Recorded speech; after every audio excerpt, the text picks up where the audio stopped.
પૃથ્વીથી આકાશો જેટલા ઊંચા છે તેટલી મહાન છે તેમના પ્રત્યેની અટલ પ્રેમ જે તેમને ભય કરે છે. સોમવાર 12 જાન્યુઆરી 2026. આ સવારના ધ્યાન માટે મેં નિર્વાચિત કર્યું છે નિર્ગમનની પુસ્તક અધ્યાય 7 શ્લોક 3 માંથી. પણ હું ફારોનનું હૃદય કઠિન બનાવીશ અને જો હું પોતાના ચિહ્નો અને અદ્ભુતોને દેશમાં વધારીશ તો પણ ફારોન તમારી પ્રત્યે કાન નહીં આપે. સુપ્રભાત મિત્રો, ઈશ્વરને ફક્ત શક્તિ આપે છે તે ચુનૌતીઓ પણ આપે છે.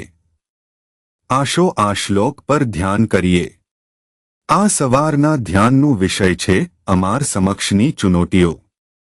ઈશ્વરે મોશને હાથ ધર્યો. તેમણે મોશને ઇઝરાયેલના લોકોને મિસ્રમાંથી બહાર લઈ જવા માટે સૂચના આપી, પણ તે કરવા માટે તેને ફારોનની શક્તિ અને અધિકારનો સામનો કરવો પડ્યો.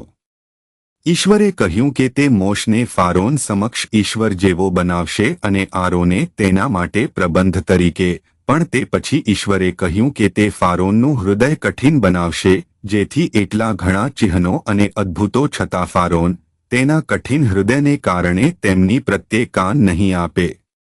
મિત્રો, ઈશ્વર લોકોને શક્તિ અને અધિકાર આપી શકે છે, પણ તે એ પણ જુએ છે કે જે લોકો તેની શક્તિ અને અધિકાર પ્રાપ્ત કરે છે તેમની સામેની ચુનૌતીઓ વધુ ઊંચી અને મહાન છે, કારણ કે ઈશ્વરને તેની શક્તિ દર્શાવવી પડે છે જે આ વિશ્વમાં કોઈ પણ શક્તિથી વધુ ઊંચી અને મહાન છે.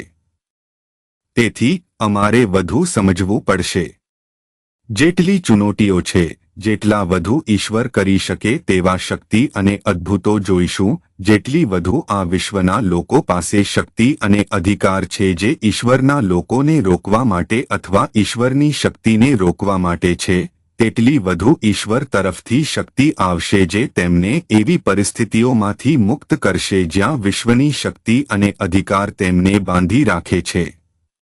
મિત્રો, જ્યારે અમે ઈશ્વર તરફ નજર કરીએ, ઈશ્વરને ફક્ત અમને શક્તિ અને અધિકાર આપે છે. તે અમને કોઈ પણ ચુનૌતીનો સામનો કરવાની શક્તિ આપે છે અને તે ઊંચું થાળું કરે છે અને ચુનૌતીઓને અશક્ય દેખાવે છે અને ઈશ્વર પોતે અમારા અને અમારા માધ્યમે અશક્ય કરશે તેની જય માટે.